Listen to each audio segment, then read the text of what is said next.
नमस्कार किसान भाइयों, बने रहिए हमारी वीडियो में। सभी किसान भाइयों का हार्दिक स्वागत है। किसान भाइयों देखो, ये हमारी जो धान की नर्सरी है, ये लगभग हमारी 10 से 15 दिन की हो पाई है। और किसान भाइयों, इसमें देखो कितना अच्छा कलर और कितना बढ़िया है।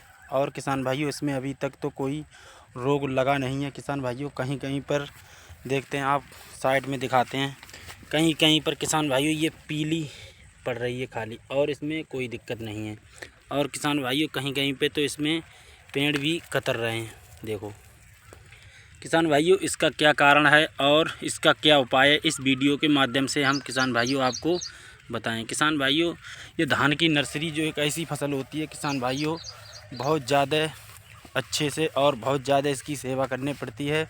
और इसके लिए किसान भाइयों, नहीं तो ज़्यादा गर्मी होनी चाहिए और नहीं तो ज़्यादा इसमें नमी भी होना चाहिए। किसान भाइयों, हम जो धान की नर्सरी लगाते हैं, ज़्यादातर हमारे किसान भाइयों, जब तेज़ हवाएं चलती हैं और बहुत ज़्यादा, और दूसरी बात किसान भाइयों, धान की नर्सरी में आपको एक बात का विशेष ध्यान रखना चाहिए।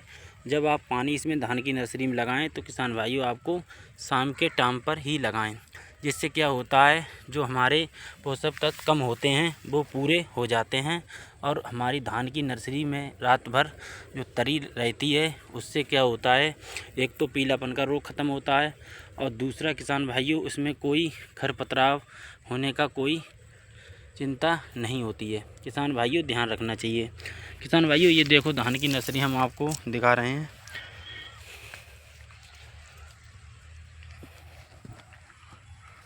देखो किसान भाइयों, ये देखो किसान भाइयों, यहाँ पे ये धान की नर्सरी देखो कितनी बिगड़ी और कितनी ख़राब भी हो चुकी है। देखो हम आपको दिखा रहे हैं पास से। और किसान भाइयों, इसमें गलन भी लगी हुई है, कहीं कहीं पे इसमें धान की नर्सरी में पेड़ भी कतर कतर कर गिर रहा है। किसान भाइयों, इसके उपाय के लिए किसान भाइयों हम आपको बताएंगे और इस डिस्प्ले पर भी दिखाएंगे। किसान भाइयों, आपको एक हरियाली का पाउच लाना है, और दूसरे किसान भाइयों आपको यूरिया लाना है। हरियाली के पाउच में पोषक तत्व मोनोजैंक जैसे कुल उसमें पोषक तत्व मिले होते हैं, जिससे क्या होता है, हमारी जो धान की फसल है उसमें अगर ये जैंक वगैरह अगर मिला के लगा देते हैं, उसमें एक तो किसान भाइयों रंग आता है, और दूसरी बात उसमें अच्छे से अच्छा कोई रोग लगने का भी नहीं है। किसान भाइयों, अगर ऐसी रोग लगता रहे और उस फसल को, अगर धान की नर्सरी को आप उठाकर अपने खेत में लगा देते हैं, तो वो भी दम नहीं देती है। किसान भाई, ध्यान रखना चाहिए। आपको धान की नर्सरी जब भी लगाएं तो आप अच्छी लगाएं और बढ़िया लगाएं। आप ऐसी ना लगाएं जिससे उसमें हमेशा आपको रोना पड़े। किसान भाइयों, ध्यान रखना चाहिए। और किसान भाइयों देखो, आपको और दिखा रहे हैं। देखो किसान भाइयों, देखो इसमें कहीं कहीं पर भी अब भी जल रही है। देखो, और किसान भाइयों, इसमें घास तो बहुत ज़्यादा लग रही है। तो घास देखो बहुत ज़्यादा है। हमारे किसान भाई, बहुत से किसान भाई ऐसे हैं, कहीं कहीं पे तो हमने देखे हैं बैठकर घास भी उखाड़ते रहते हैं, जिससे अपनी धान की नर्सरी को साफ़ करते रहते हैं।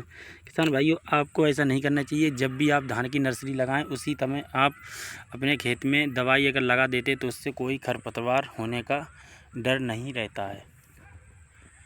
देखो किसान भाइयों, आपको हमारी वीडियो कैसी लगी, आप हमें किसान भाइयों कमेंट के माध्यम से आप ज़रूर बताएं। सभी किसान भाइयों को हमारा प्यार भरा नमस्कार।